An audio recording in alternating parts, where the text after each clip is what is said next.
this is daybreak, a nice time to look at what the papers is saying, both the local papers and the international newspapers, and we have Dr. Constance here to kickstart that. Welcome. Yes, thank you very much. Good morning, Nnamdi Good morning. And then to also discuss the papers this morning, we have in our offsite studio Emmanuel Aziken. He is a columnist with Vanguard newspaper and a former political editor. Welcome, Emmanuel. So let's go straight ahead to this day newspaper. Today we'll be looking at the Southeast governors. They had a meeting in Enugu State, and they are pressing for economic integration and Nnamdi Kanu's release. There's a photo of the governors arising from that meeting right there on the front page of this day. They resolved to pursue regional security, and they also plan to engage the federal government on some of these issues. Top on their agenda or their discussion, the Nnamdi Kanu case. This case will not die as long as it's kept in DSS custody by the government against court judgment to release him. Emmanuel. Well, it's a welcome development, and it's nice that we saw all 5 governors of the Southeast present at that meeting. And because hitherto, we've not seen, sometimes we'll see some of the governors sending their deputies. But at this time, we saw all 5 governors present, and top of their demand is the release of Nnamdi Kanu. This is not actually the first time that the governors are coming together or making this agitation. I do remember sometime in June 2023, just days after he was sworn in, Governor Peter Mbah, in his first meeting with President Tinubu, raised that demand. And we know how this Governor Peter Mbah, how he has pushed this issue, especially concerning the seat at home, how he has tried to suppress it, and how he has frontally confronted it. And one must give commendation to him in that respect. And also before now, the National Assembly caucus of the Southeast has also been moving towards this direction. We do remember just before he had his own legal issues, Senator Ike Ekweremadu had hosted a meeting of Southeast National Assembly members where the issue of the release of Nnamdi Kanu was brought to the fore. So it is commendable that the governors are coming again together at this time. And one would want to ask, why is Nnamdi Kanu still being heard, despite court processes court orders that he should be released? I think it's against natural justice. It's against political. It is against political integration. It is politically wrong, and given the fact that some of his fellow agitators, both in the north and in the southwest, have also been released. We do hear of terrorists in the north being rehabilitated, and some of them, even though not well reformed, being rehabilitated as state funds. And Nnamdi Kanu being held at this time, one would want to say that it is not politically expedient for the president. It is not politically expedient for Nigeria at this time. The administration must move forward, because it is not everything you can kick away with the boots. It's not everything away you can kick away with arms. This is an agitation that was spurred by perceived marginalization. I think the best way for the administration to tackle this is to address the issues that have spewed the agitation in the Southeast, the issue of marginalization, the issue of integration. And I think it behoves the President Tinubu, who is known to be a peacemaker, to move in the direction of reintegrating and looking at the political issues that are causing these agitations in the Southeast. Okay, Emmanuel, yes, thank you for that. Let me come in here. I mean, the Southeast governors are showing a united front now. There's no region in Nigeria that the governors or that will progress without the governors working together. Every region today is facing one problem or the other. The federal government cannot manage and handle all of this crisis on multiple fronts at the same time. So they are here working together. But, you know, it's one thing to have a meeting. It's another thing to walk the talk when you leave that meeting room.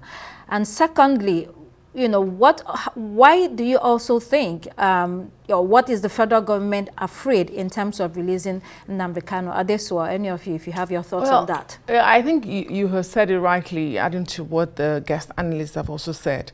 So we have been on these legal roads with Nnamdi Kanu, the leader of IPOB, and it has dragged for this long. Perhaps it's time to try the political solution. And he's correct, it's not the first time. The Enugu State Governor has been on this matter. He's been to the presidential villa to see the president. He has spoken about it. The Imo State Governor, Hope Uzodinma, has also spoken about it. And I think Charles Soludo of Anambra at some point also spoke about it.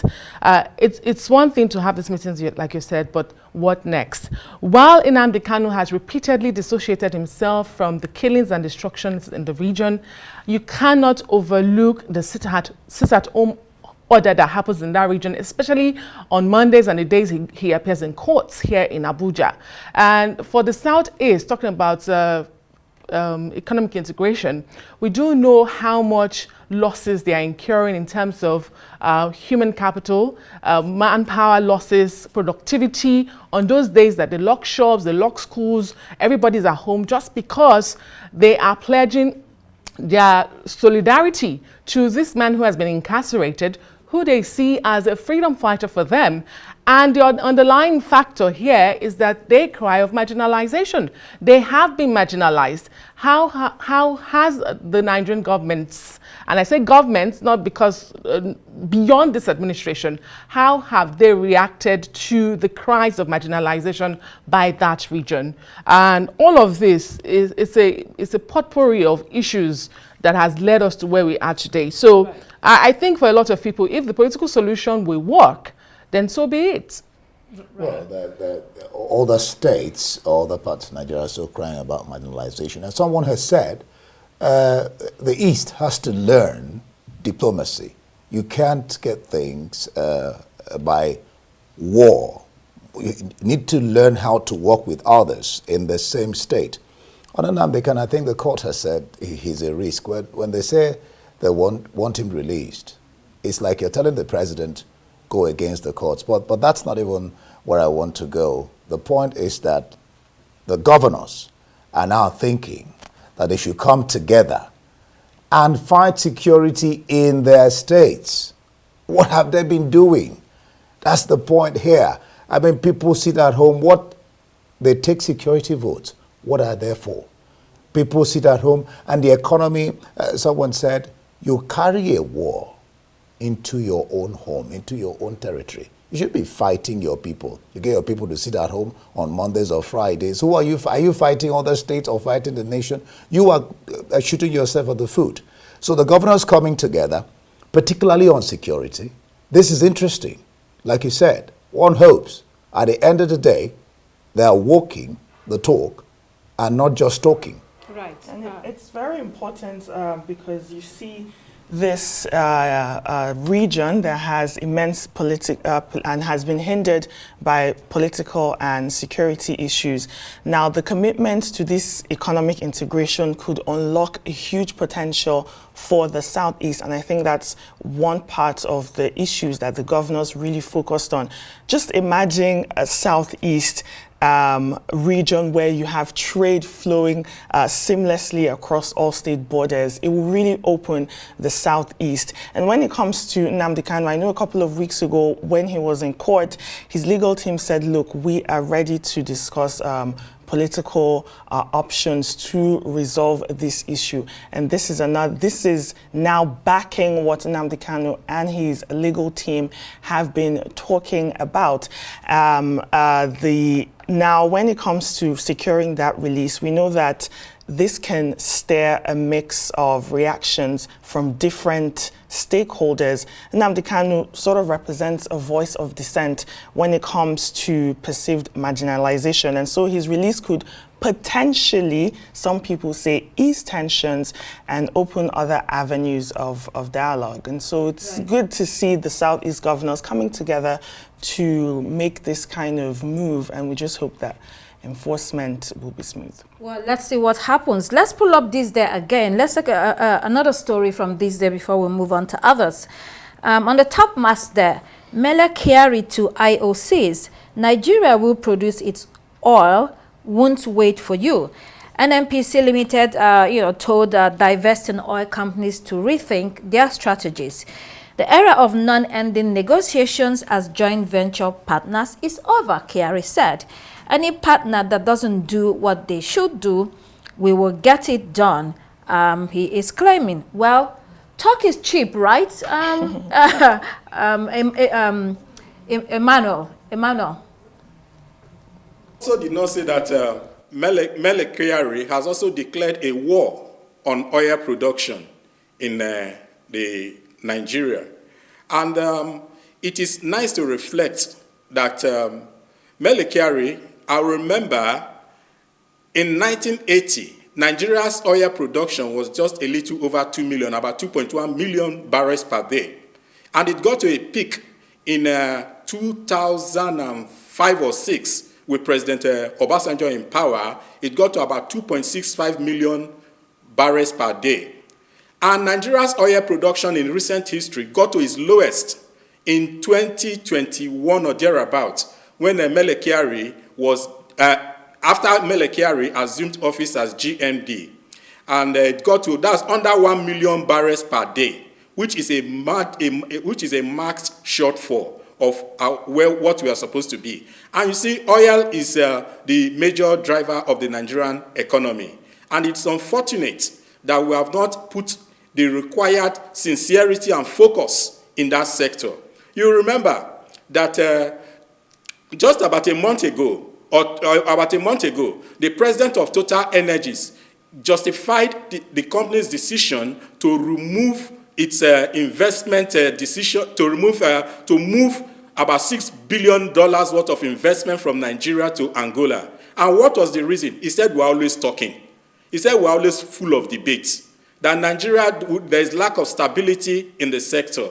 And that was the reason he gave for the company's decision to move $6 billion worth of investment, which is about 9 trillion naira, to Angola. And the same company also moved, at about the same time, moved about $600 million worth of investment to DRC. So I think, and he is asking the oil IOCs to rethink their decision to leave. Come to think of it, ExxonMobil, just about a month ago, also formally parted its shares in Nigeria to Seplat. And I don't know if, you would come to assume, why are these companies leaving? It is because of lack of confidence in the Nigerian petroleum sector. And for me, it is quite remarkable that ExxonMobil, where President Bola Tinubu worked as a treasurer, should leave this country. I thought that ExxonMobil should be glad that the alumnus is now at the head of Nigeria, that they should put a more focus, in fact, bring more investments into Nigeria. But their decision to leave understates the fact that there's a serious lack of confidence in the petroleum sector. And I will also say that the recurrence of having the president being Minister of Petroleum does not help matters. President Obasanjo was the one who started this when he first came to power. But I think he got to learn his lesson. And in his second term, he ceded that portfolio to Dr. Dakuru. President Jonathan, throughout his time, was never Minister of Petroleum. But you saw President Buhari came. For 8 years, he was Minister of Petroleum. And the sector dived down. So it does, and President Tinubu, unfortunately, has taken over that portfolio. One begins to ask, what are they looking for in that portfolio? So because I believe you should be president of all Nigeria, president of all ministries. I think having the president as Minister of Petroleum does not help decision-making in that sector. And one would urge that the president should exit give a reliable mandate to somebody to marshal that sector. Thank you. Yes. I mean, there are opportunities in other African countries. I was reading yesterday, Senegal has joined oil-producing countries in Africa. So if the environment in Nigeria is unstable, you know, people will go elsewhere. Let's quickly go to Leadership newspaper. Here we're looking at the story on high energy tariffs. Universities can generate own electricity, according to experts. So this story tells us that Nigerian universities are feeling the pinch of high energy cost. The reports found that they spend between 250 million naira and 300 million naira monthly on electricity. They also struggle to keep up with costs. Experts say since they have engineering and water resources facilities, they should be able to provide expertise to find solutions to their power needs. It's time for them to become self-sufficient on energy needs rather than crying over it, the report says. The government can also support by providing resources for them to generate alternative power.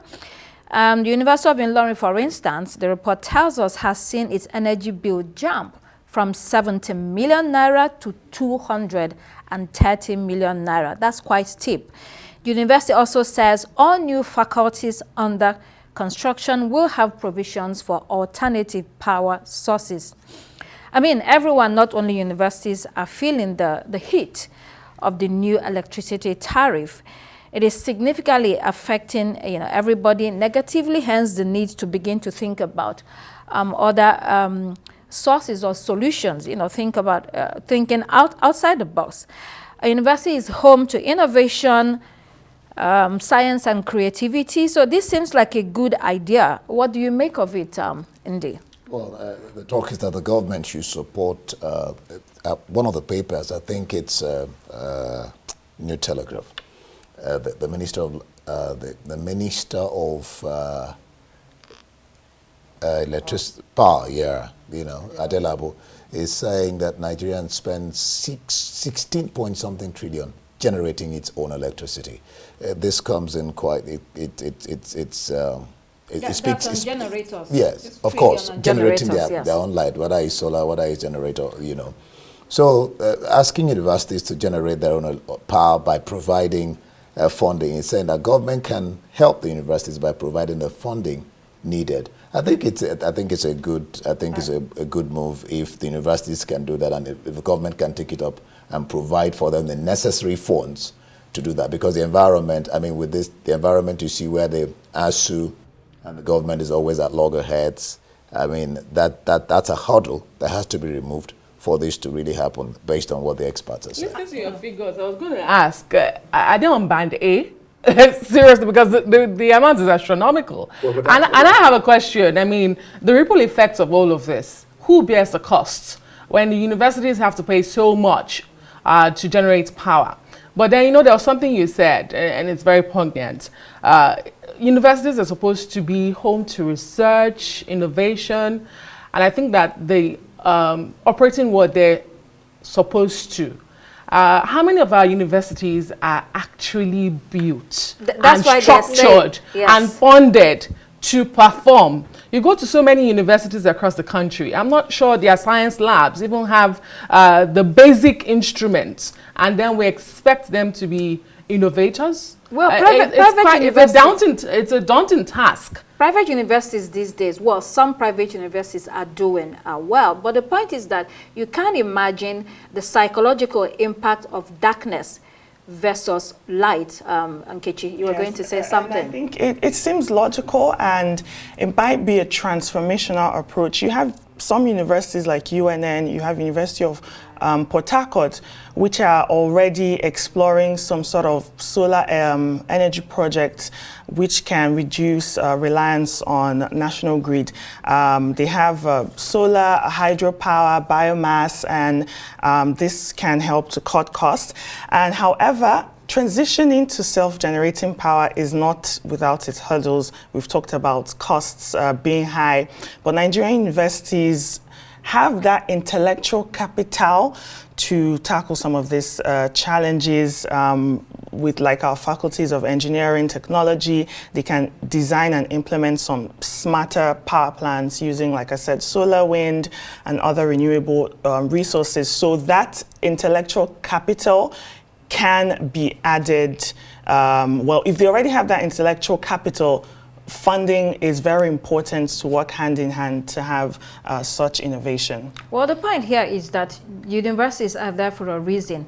If we are producing graduates and faculties and they are not able to provide solutions to the needs that we have in society, what's the point? They should be able to generate solutions to every need of society. That's the point of having education. Let's go to Leadership newspaper. I don't know if we'll have it there, but there's a story, an interesting story on leadership. Federal government to prosecute workers leaking official secrets. Secretary to the government, George Akume, is issuing a warning that all ministries, departments, and agencies will face criminal prosecution if they leak official secrets. He says leaking official secrets is a felony. He also says there's no defense for such an act in the Constitution. This was disclosed through the Director of Information in his office during a workshop organized by the Bureau of Public Service Reforms. Leaking secrets was described as a breach of trust. You know, reading the story, I remembered, or what came to my mind was Julian Assange. Is it Julian Assange? Assange. Yes, the Australian journalist who eventually gained his freedom recently after 5 years in prison for leaking American government secrets. Although he is a journalist, this story is talking about civil servants. Is he really I mean, a journalist? They are those who are well, well, he owns a news organization, you know, where he publishes information. And so what I was going to ask, he's you in know, the media space. So what I'm going to ask is, there is a fine line here between whistleblowing and keeping government secrets. Emmanuel. The priority of Mr. Akume as a SGF, his own is to protect government secrets at a time that Nigerians are in dire need for living, as it were. And I think the priority of the administration of this top government official in focusing on protecting government secrets, it's wrong. It's a misplaced priority. Let its priority be on how they can channel the national assets, the national bureaucracy, towards alleviating the issues bedeviling the country at this time. There are a number of issues bedeviling the citizenry. There are a number of issues bedeviling the in terms of security, welfare, and other things. I think the issue of producing more felons from the civil service is unwarranted. He should focus on his task. And talking about Julian Assange, this is a challenge to us as journalists. We must not be criminalized for the work we do. We must not, because with hindsight, I began to feel some sort of empathy for Julian Assange, because what he did was, I think it was in the course of his work as a journalist. We must not try to produce other Julian Assange in Nigeria. So my advice is that Mr. Akume should write his name in gold by solving the issues that are bedeviling the country at this time, not trying to look at, searching out, using taxpayers' resources and to be looking for felons in the civil service. The list to think about fighting for ourselves and protecting ourselves and our jobs. You know, we hardly, it's always, you know, go out there and get the story and publish it. Anyway, any thoughts on the story? Yeah. Oh, well, okay. Well, I beg to differ with Emmanuel. He should do his work, whatever work he's employed to do. But one of the major things he's supposed to do, I mean, take yourself for an example. If you own a company, and your workers are leaking your secrets, what would that do to your company? So he is, I mean, why would you're leaking the secrets of where you're working, I think that borders on ethics. So Akume is right if he's saying that if you do that, you're going for it. But then, of course, you said he should do his work. Yeah, that doesn't stop him from doing his work. But when it borders on ethics, it borders on integrity, for you to start leaking secrets of where you're working, I don't think that's right. What about whistleblowers? You know, I think whistleblower is a different thing. You're talking about civil servants, somebody who is working in an organization. That's your organization. Right. So, Nkechi, so for instance, journalists always get information sometimes under conditions of anonymity. And it's whistleblowers that sometimes provide this information. This territory is sensitive and slippery. You know, I think what's important is to ask the question of what are the secrets. Indy mentioned if you have a company and your staff is leaking, what are the secrets? Is it your personal secrets?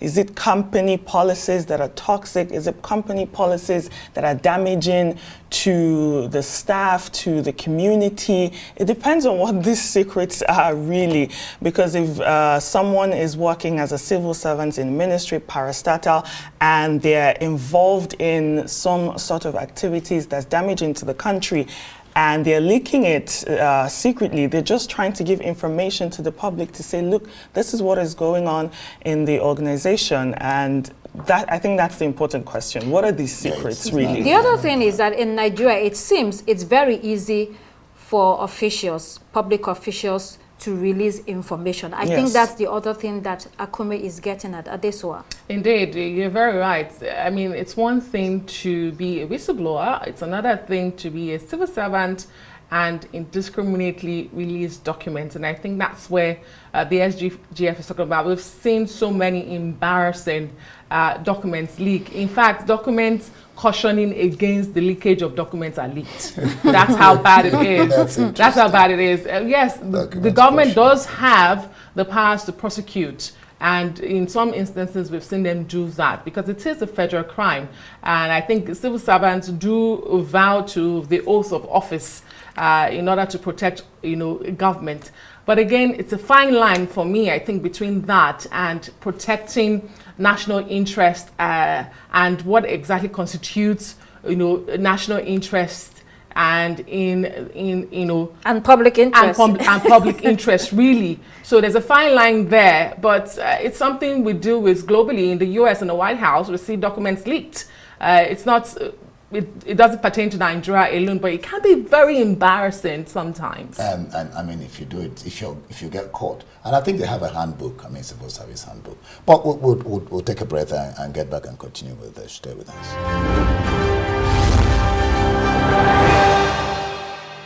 I'm glad to have you back. You're still watching the paper review, local and international, and we still have, of course, my co-anchors and Dr. Constance. Over to you, Dr. Constance. Yes, indeed. We're going to be looking at New Telegraph now to see what the headline has for us.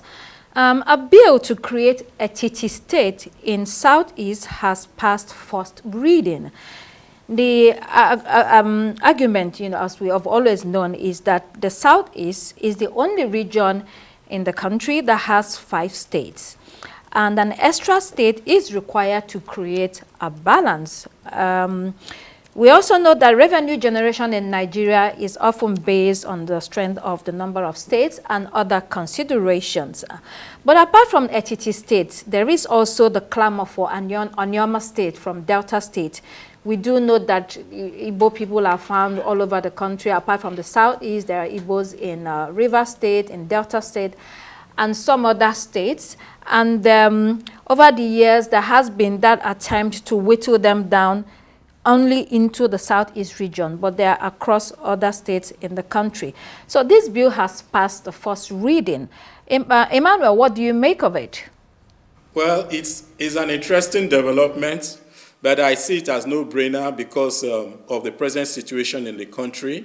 It's no-brainer that creating a new state at this time, when all but 2 of the states cannot survive on their own, it's the reality we are faced with now. So creating an additional state, yes, you want to create a 6th state for the Southeast. That doesn't bring about total equity because you also have, in the Northwest, you have 7 states there. So I don't think it's going to bring the equity we demand at this time. I think what I always say is that the Constitution as we have it as it is now should be implemented to the letter. The constitution has not been implemented to the letter. That is the issue we have. That is the problem we have in Nigeria. I urge, and my urge is, let every political actor in every state, in every ramification, implement the constitution, the federal constitution as we have. Let local government elections be conducted freely. Let the national elections be conducted freely. I think Nigeria will be a better place, because if you create an additional state now, other states will, in fact, I will tell you my mind that I don't see the states that have the advantage in terms of federal representations that they will heed this demand. So the argument by some that disintegrating Nigeria into tiny bits of smaller states is not the solution to our problems. Why not regionalize instead? We're talking about or having this long-term discussion about the regions and making them stronger and more powerful, and it's easier. We have the 6 geopolitical zones, which is not in the Constitution, and there are attempts to enshrine it in the Constitution so that we can now base our arrangement on and our political activities on that. So creating more states at this time, does it really present for balance at this well? You know, I think it's a false sense of federalism that we've practiced for such a long time that has resulted in this. When you look at the kind of democracy we practice that is very expensive, and like the former president, Goodluck Jonathan, recently said, you know, this zero-sum game of winner takes it all, you know, has really brought us to the breaking point where everybody thinks it's my turn, it's my region, it's my people. The question you ask yourself is, what has more states done for those who have more states? With the 19 states in the north, the numbers do not lie. The numbers show, the statistics show. When you talk about poverty, when you talk about diseases, when you talk about out of school, you see that they are even more predominant in the region where you have more states. So it's not about the number you have. It is what you have done, the quality of what you have done with the ones you've had. And recently, a report by the NBS said that Lagos and the FCT attracted $3 billion foreign investments in Q1 of 2024. Guess what happened to the rest of the 34 states? Zero. They were not able to attract anything. Zero, zippage, nothing. So we are asking for more states. How do we generate resources? Even the one we have, we are complaining that it's not enough to go around. Governors are saying they cannot pay 62,000 naira. In fact, they've not even agreed to 62,000 naira. They are saying anything above 60,000 naira. Perhaps maybe they will join the urgent 2K. Anything above that, they won't be able to pay. Then you're now saying we should create more states. So I think it will not do. Yes, while we call for equity, the call for equity is valid. But again, there are so many factors we need to consider when we bring up this argument. So after ATT state, I think the Anyoma people also, they are pushing for their own bill in the House of Representatives. They also want their own states. Nkechi, what are your thoughts on this? I think you just said it all, and Adesua and Mr. Emmanuel. It's just going to open the floodgates for everybody to say, okay, look, we need more states for whatever reason.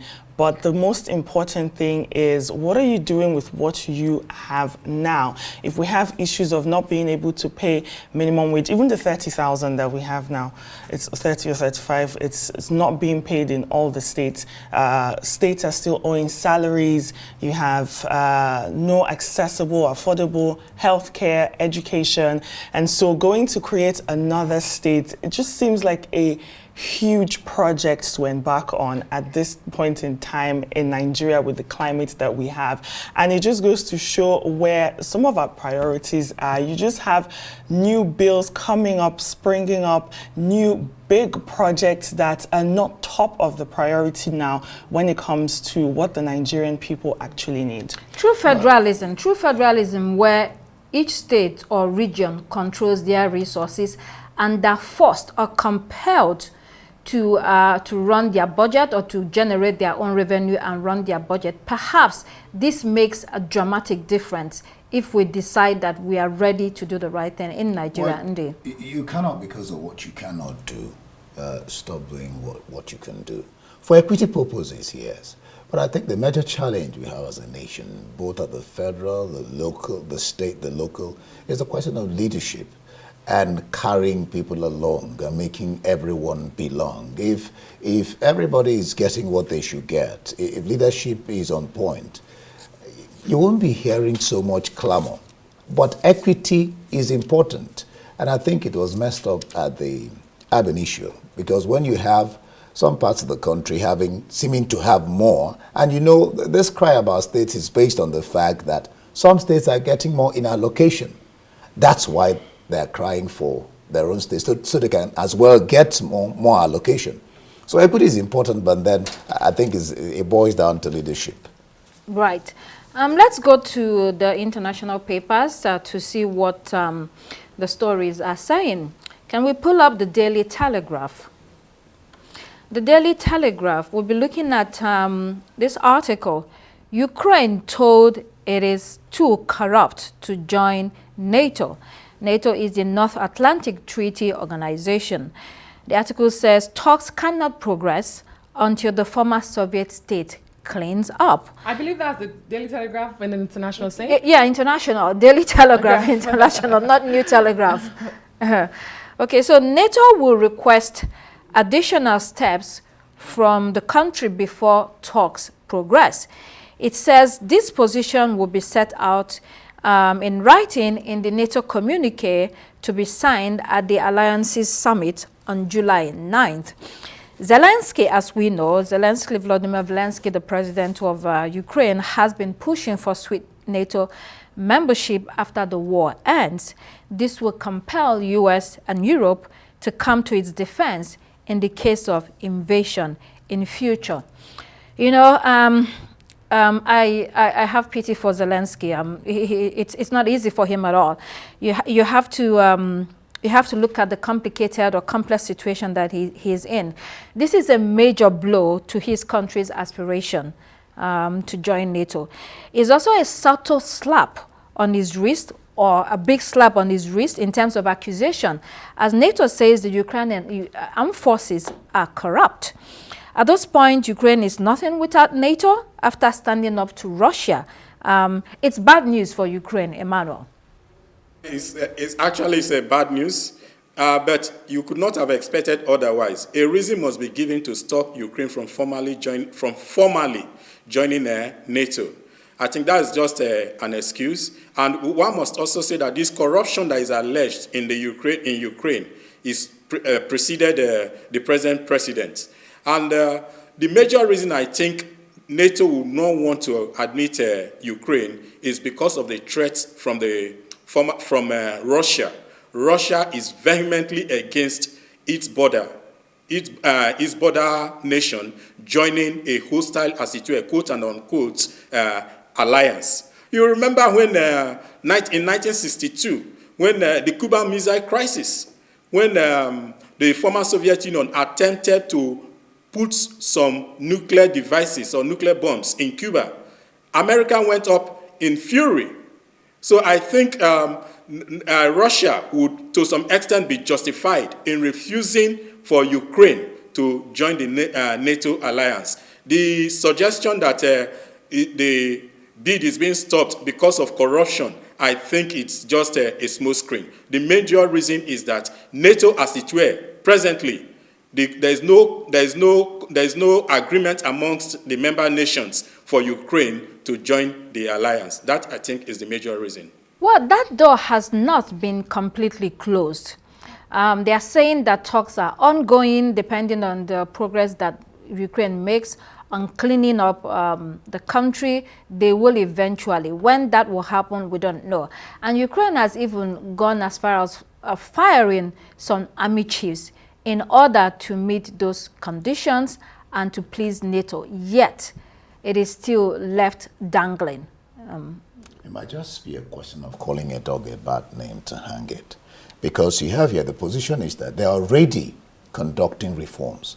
And they're being applauded for conducting these reforms. So why are you in the middle of that telling them that this is what is going before, that are too corrupt to join NATO?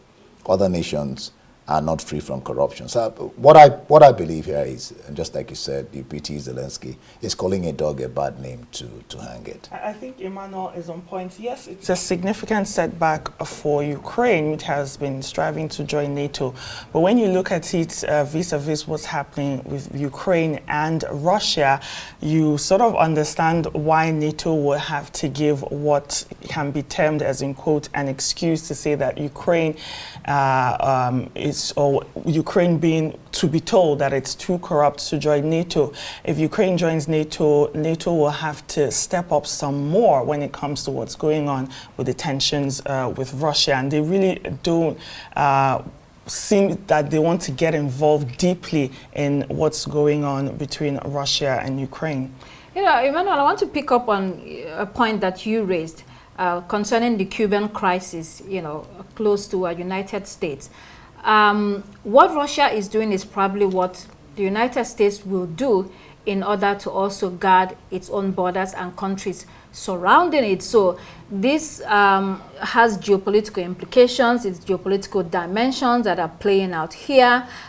Big powers, you know, guarding territory and trying to make sure that they stay ahead or on top of the game in terms of military defense. So what is happening with Russia and Ukraine, a lot of Western countries will say, no, it should not happen. Of course, invasion of another country, but in one way or the other, they are also trying to maintain their own military power above other countries as well. You know, I think that this war has extended unnecessarily. The invasion of Ukraine by Russia has taken its toll, not just on Ukraine or Russia or the region, but the rest of the world. Even here in Africa, we've seen the impact. I think that we've said it all. On a lighter note, I just wanted to say, when I came across the story, it reminded me of those uncles that tell you while you're in school to bring your CV, you know, to get a job, and that your job was, you know, your job was waiting for you when you graduate, and then now you graduate and you're like, uncle, where's the job? And you say, oh, you know, and another excuse comes up. And I think that's what is really happening to Ukraine here. Like every other person has pointed out, yes, reforms are being carried out. He's sacked military chiefs. Yes. He's sacked government officials. He's been praised for some of these things he has done. Yet, you know, they still see corruption as a major issue why his country cannot join the military alliance. It's unfortunate. Just tell him outrightly, you cannot join. Well, we'll be watching that story. You don't want him to join. Yeah. We'll be watching that story. Poor Zelensky is running around the place looking for money to continue this war. There's a story that is very important from Nation in Kenya. I don't think we'll have it, but let's discuss it. So it's the ongoing protest in Kenya. Protesters cripple operations in major cities, scores hurt, and gangs terrorize the public. Well, we all know that the protesters in Kenya continue to go onto the streets despite government appeal not to do so. They've occupied major streets, and at least 39 people are dead. They are now demanding the resignation of the president, William Ruto. Businesses are affected, schools are closed, robberies are being reported, and troublemakers are taking advantage of the situation. But you know, when you really look at this protest, it is led mainly by Gen Z, those born between 1999 and 2012. They have financial grievances. This has now gone beyond the 2024, is it the tax bill that was presented? The finance bill. Finance bill that was presented to the parliament. So it's gone beyond that. There are grievances, and people are saying the cost of living is rising.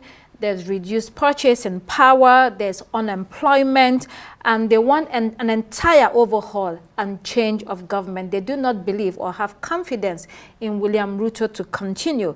There's also the story that based on this, Kenya will be taking a loan of $7 billion to plug the budget deficit, because they were going to raise taxes in order to plug this deficit. Now they cannot do that. A difficult situation for Kenya, Emmanuel.